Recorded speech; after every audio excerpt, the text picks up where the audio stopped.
Boa noite. A partir de agora você confere as notícias que são destaque em Minas Gerais nesta quinta-feira. Morador de rua morre depois de ser apedrejado em Sabará, na região metropolitana. Polícia executa reintegração de posse na região oeste de Belo Horizonte. Manifestação contra cortes de verbas na educação movimenta o centro da capital nesta noite. Moradores de Barão de Cocais aguardam um fim sobre a situação da mina Gongo Soco e Defesa Civil diz que não há data para a queda do talude. No dia livre de impostos, gasolina é vendida por posto da capital no valor sem tributos. E no futebol, o Cruzeiro tenta fugir da crise e se prepara para enfrentar o São Paulo no fim de semana. Não se esqueça que estamos transmitindo o nosso jornal também ao vivo pelo Facebook, na página da TV Band Minas.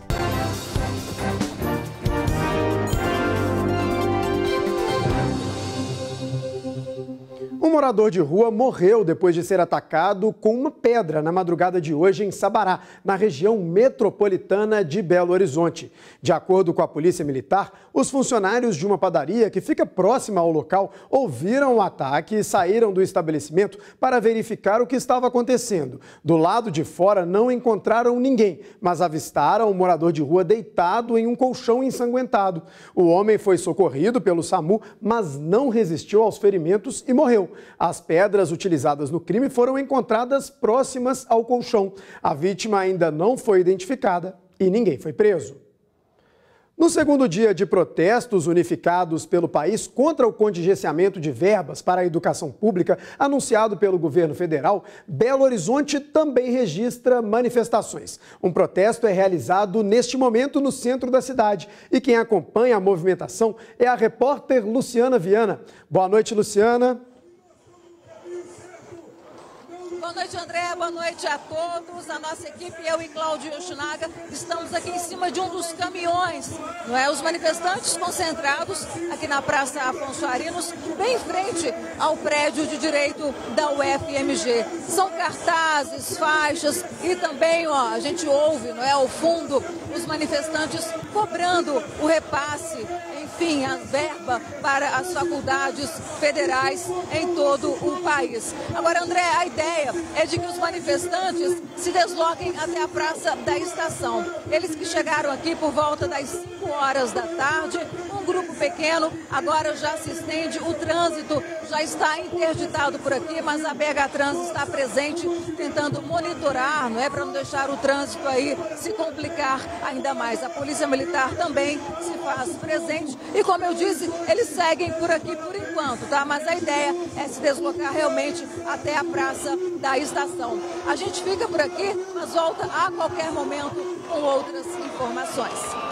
Obrigado, Luciana. A prioridade é sua. Hoje também foi dia de paralisação de alguns professores na Universidade Federal de Minas Gerais. Segundo a UFMG, o bloqueio de 30% do orçamento anunciado pelo governo impossibilitará que a instituição arque com o pagamento de serviços básicos de manutenção e com a compra de suprimentos usados em sala de aula e laboratórios. Na UFMG, o ICB, Instituto de Ciências Biológicas, estuda doenças, vacinas, entre outras pesquisas biológicas. A exemplo da dengue, que tem deixado postos de saúde e hospitais lotados e até causando mortes. O contingenciamento no repasse de verbas por parte do Ministério da Educação já reflete no funcionamento do local, segundo este professor. Recentemente, nós recebemos o comunicado da diretoria que se antes nós tínhamos um número já reduzido de funcionários para cuidar da limpeza no prédio, hoje nós temos 15 pessoas que coordenam toda a limpeza de um prédio desse tamanho, né? E, obviamente, nós somos um prédio que lidamos com biologia, né? E com sistemas que exigem um padrão de esterilidade. Se a gente não consegue nem cuidar da limpeza, o que dirá esterilidade, padrões de biossegurança, isso tudo fica comprometido. Ainda segundo o professor, quanto aos estudos da dengue, houve um retrocesso. A gente começou nesse laboratório a trabalhar com uma vacina para dengue em 2008 e ela até 2012 ela avançou demais, ela avançou muito, havia investimento, né? E nós chegamos a publicar bem, nós éramos competitivos no padrão mundial. Só que depois de 2012 o que a gente foi vendo foi um corte paulatino nos recursos para esse tipo de pesquisa, né? E aí, obviamente, nós perdemos a competitividade, né? O Sindicato dos Professores da UFMG faz um alerta. Houve uma uma situação parecida e nós tivemos na universidade que ficar com luzes apagadas à noite. A universidade ficou devendo água e luz 3, 4 meses, com a iminência de corte. É uma previsão de a repetição de uma situação bem grave que vai afetar seriamente o funcionamento das universidades. Quase 200 agentes da polícia executaram uma ação de reintegração de posse hoje em um terreno localizado no bairro Olhos d'Água, na região oeste de Belo Horizonte, às margens da BR-356. Pelo menos 20 famílias haviam invadido o local há mais de 5 anos. De acordo com o Instituto Estadual de Florestas, a invasão está dentro de uma unidade de conservação e às margens de uma linha férrea abandonada. As moradias irregulares que estavam vazias já foram destruídas. Já aqueles que estão vivendo na comunidade terão ainda 60 dias para deixar as casas. A área pertence à União. O Ministério Público realiza hoje uma nova reunião com os moradores de Barão de Cocais, atingidos pelo risco de rompimento da barragem sul superior da mina Gongo Soco, da Vale. O encontro discute a ação de danos morais e materiais movida contra a mineradora, que exige o pagamento de um salário mínimo para cada adulto, meio salário aos adolescentes e 1/4 do valor às crianças. Essa reunião antecede a audiência de mediação com a Vale, marcada para amanhã. Na cidade, o clima ainda é de tensão e espera pela queda do talude, que pode causar o rompimento da barragem. O que acontece nesta loja de roupas é o cenário em praticamente todo o comércio em Barão de Cocais.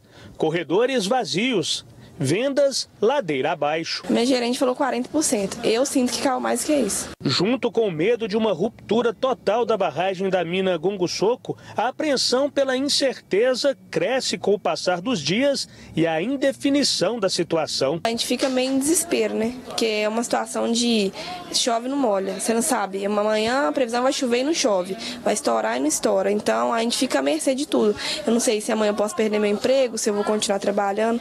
Porque pensa bem, se não tiver movimento, para que eles vão ficar com 8 pessoas na loja? Então vai reduzir o quadro, não tem cliente, não tem necessidade de ter trabalhador. Este comerciante do ramo alimentício, que não quis ser identificado, conta que o movimento em seu estabelecimento caiu pela metade. Ele teme que a situação se prolongue por muito tempo, já que vem perdendo produtos devido à data de validade. Muitos produtos têm a data próxima, né? Ultimamente eu estou perdendo bastante produto, porque não estou tendo rotatividade de venda. Já diminui a compra, hoje estou com a compra bem menos que eu tinha antes. De acordo com a Defesa Civil, mesmo que o talude caia de forma mais sutil, a hipótese da barragem vir abaixo não pode ser descartada. O que incomoda ainda mais a população de Barão de Cocais é que não há previsão para a queda do talude. E isso pode demorar meses para acontecer. Nosso trabalho é de prevenção, né? Então a gente vai manter aí nossas ações para manter a população informada e, em caso de emergência, a gente poder estar atuando. E sobre as investigações do rompimento da barragem de Córrego do Feijão em Brumadinho, hoje, durante a CPI da Assembleia Legislativa, o geólogo da Vale, César Augusto Grandchamp, afirmou que assinou a declaração de estabilidade da estrutura baseado na confiança que tinha em relação aos consultores da Tuvisud, que produziram o laudo. No depoimento que deu, o funcionário da mineradora disse que ele mesmo não tem conhecimento técnico para avaliar segurança de barragens. Já imaginou pagar R$ 2,50 pelo litro de gasolina? Há anos as bombas dos postos não registram esse valor. Aqui na capital, por exemplo, a média está em R$ 4,80. Mas hoje, em uma ação promovida pela Câmara de Dirigentes Lojistas da cidade, o litro do combustível custou R$ 2,50 em um posto da região central.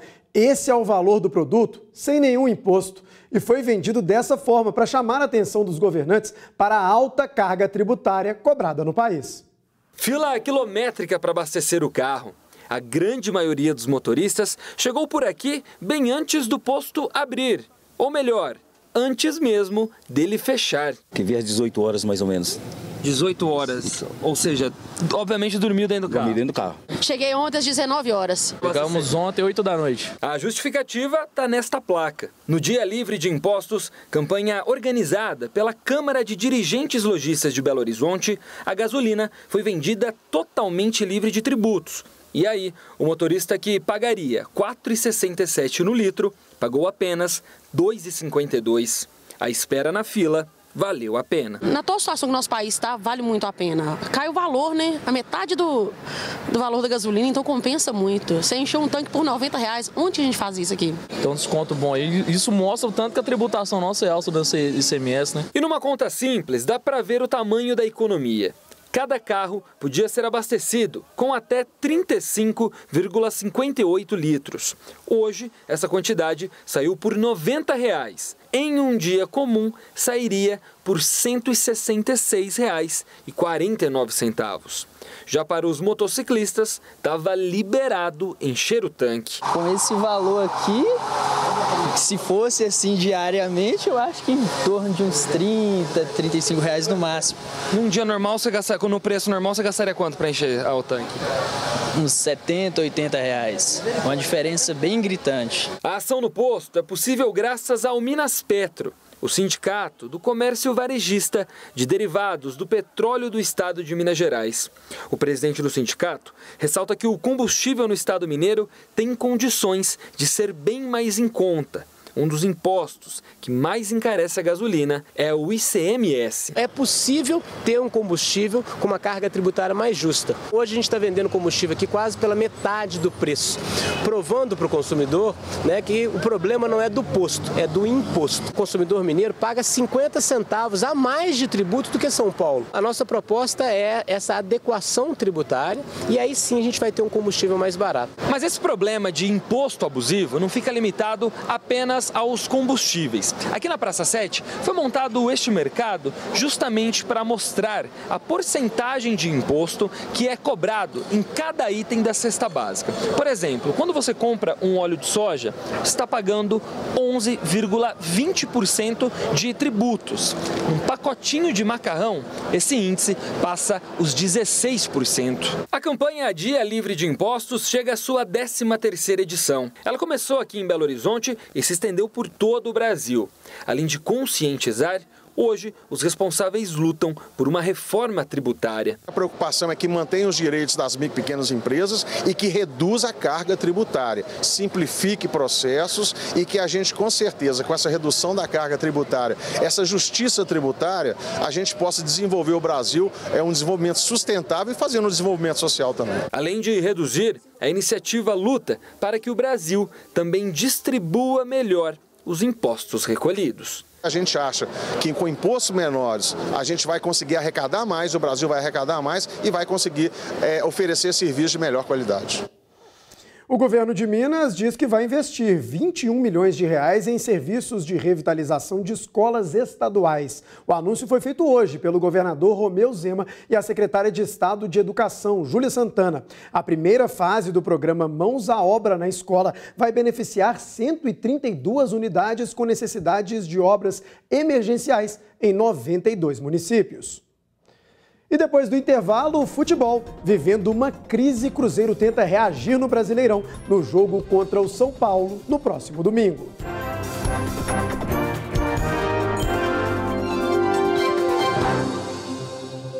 E a Vale acaba de se pronunciar sobre a reunião da CPI da Assembleia de hoje. Segundo a mineradora, as declarações de condição de estabilidade são elaboradas por auditoria externa sob supervisão da equipe de geotécnicos capacitada para o trabalho. A Vale reiterou que à época do rompimento, a barragem B1 tinha a declaração válida de acordo com a legislação.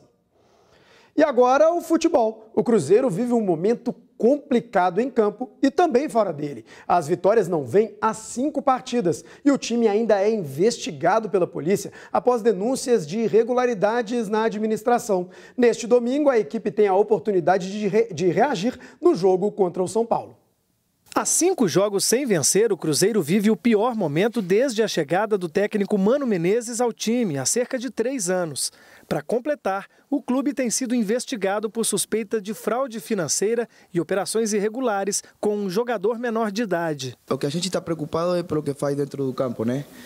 Depois, as outras coisas, a diretoria também, acho que falou ontem, eles vão tentar resolver, mas os que nós temos que resolver é tentar sair o mais rápido possível da situação que o time está. Ao contrário do início do ano, o ataque não tem funcionado. E a defesa, um dos pilares do time, já sofreu 13 gols em 6 jogos. A pior retaguarda do Brasileirão. Neste domingo, a equipe tem a oportunidade de reagir. Mas o histórico contra o São Paulo não é muito animador. As duas equipes já se enfrentaram 62 vezes pelo Brasileirão. Foram 15 empates, 12 vitórias do Cruzeiro e 35 do Clube Paulista. Contra o São Paulo, Mano Menezes já pensa no time. Lucas Romero fica improvisado na lateral, já que Edilson e Orejuela estão no departamento médico. Independentemente do elenco, a confiança deve ter lugar garantido dentro de campo. A gente espera fazer um jogo com bastante ofensividade, mas não deixando da parte defensiva, né? A gente tem muita obrigação de estar marcando bem para quando ter a bola ter condições e estar com a perna boa, com a cabeça boa para poder criar situações. E depois da classificação na Copa Sul-Americana, o Atlético encara o CSA pelo Brasileirão também no domingo, só que às 7 da noite na Arena Independência. Nos 4 primeiros meses deste ano, mais de 2.000 pessoas se formalizaram como microempreendedores individuais aqui no estado. O crescimento de 21% revela, por exemplo, que o alto índice de desemprego fez com que mais trabalhadores migrassem das empresas para o mundo do empreendedorismo.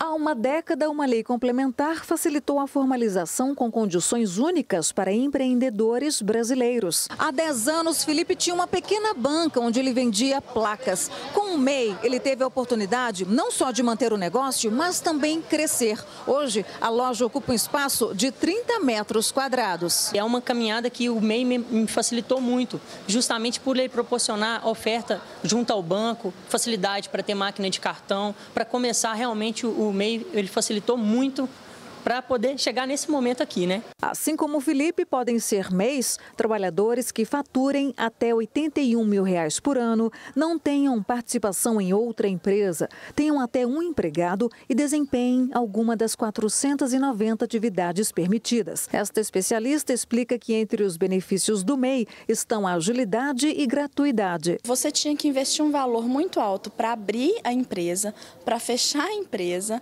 a quantidade de impostos pagos pela sua empresa ao longo da vida útil dela era muito alta e você não conseguia fechar essa empresa se ela tivesse alguma dívida com o governo ou no mercado. Com a legislação que criou o microempreendedor individual, primeiro, facilitou-se todos os processos, porque tanto a abertura quanto qualquer alteração da empresa e a baixa são feitas gratuitamente e pela internet. Então, eu mesmo entro e faço e não pago nada por isso. Então, processualmente ficou mais simples e, além disso, os valores que eu pago para manter essa empresa aberta, a título de impostos e contribuição previdenciária, virou um valor fixo mensal, que para o mês gira em torno de R$ 56, dependendo das atividades que ele tem.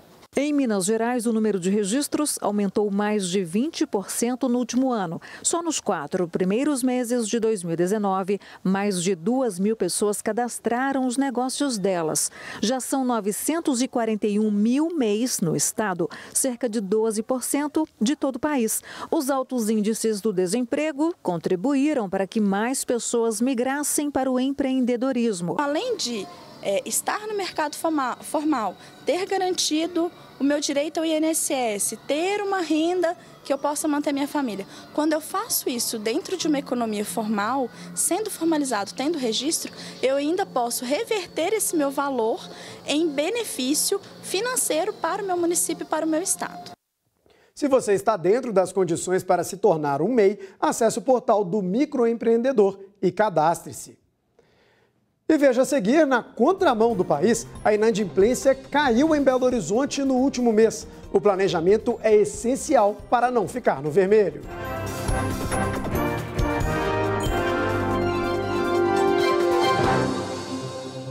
A gente fala agora sobre finanças. Na contramão do restante do país, aqui em Belo Horizonte, os consumidores estão mais em dia com o pagamento das dívidas. O índice de inadimplência caiu no último mês na cidade. Depois de fazer umas compras para casa, no cartão de crédito, o Diogo foi pego de surpresa e se complicou. Ninguém espera, né? Mas a crise me pegou, fiquei desempregado. Tentei negociar com o banco de tudo quanto é forma, sem êxito nenhum. A dívida, que não chegava a R$ 550, em menos de 4 meses passou os R$ 2.000. Foi por uma negociação, através do Procon, que ele conseguiu renegociar e pagar a sua dívida. Uma coisa muito rápida e eu fiquei muito feliz em ter quitado essa dívida. E assim como o Diogo, tem muita gente quitando as dívidas. Tanto que um estudo da Câmara de Dirigentes Lojistas mostrou que diminuiu o índice de inadimplência em Belo Horizonte no último mês, 0,26%. Um número que até parece pequeno, mas vai na contramão do cenário nacional. A média brasileira foi de aumento em 2%. Esta economista atribui o número positivo aqui na capital mineira à diminuição na taxa de desemprego. Nós tivemos também uma queda da taxa de desemprego em Belo Horizonte. E isso, aliado a uma taxa de juros a patamares menores, faz com que a negociação da dívida fique mais fácil e mais barata. Ela reforça que o planejamento é extremamente importante para que você não fique no vermelho.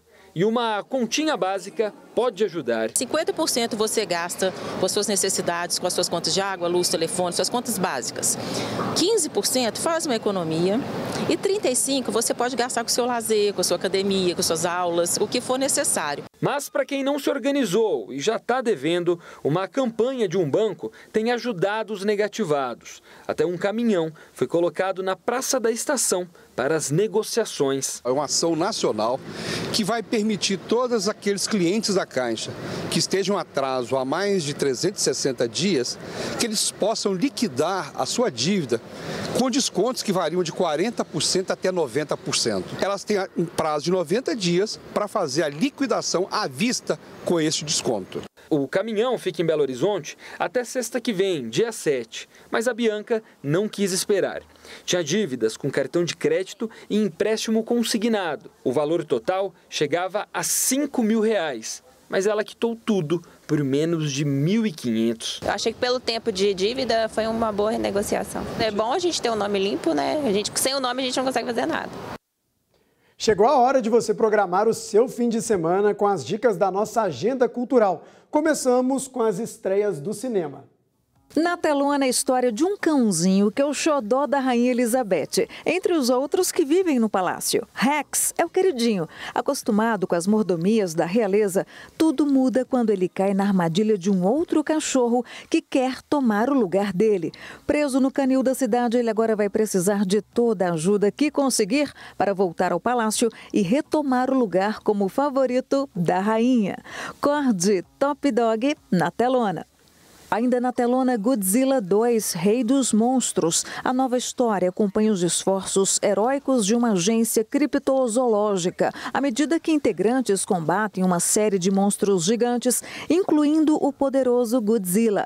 Quando as supercriaturas primitivas ressurgem, competem pela supremacia, colocando a humanidade em risco. Godzilla 2, Rei dos Monstros, na telona. E ainda Rocketman, uma épica fantasia musical sobre a incrível história de Elton John. O filme acompanha a fantástica jornada de transformação de um garoto prodígio, tímido no piano, para a superestrela que é Elton John. Uma história universal de como um garoto do interior se transformou em uma das figuras mais icônicas da cultura pop. Rocketman, na telona. Em cena, o grupo Galpão discute dilemas atuais com os espetáculos Nós e Outros, que fazem curta temporada no palco do Teatro Francisco Nunes. Em Nós, o contexto político nacional e em Outros, a dificuldade de entender o mundo contemporâneo e os conflitos pessoais. E Almir Sater, com a viola na mão, apresenta os clássicos da carreira no Sesc Palladium logo mais. Programe-se e divirta-se. Se você quiser fazer alguma denúncia, nos enviar vídeos ou fotos, use o BandZap 31 99772 7663. Uma boa noite e fique agora com o Jornal da Band.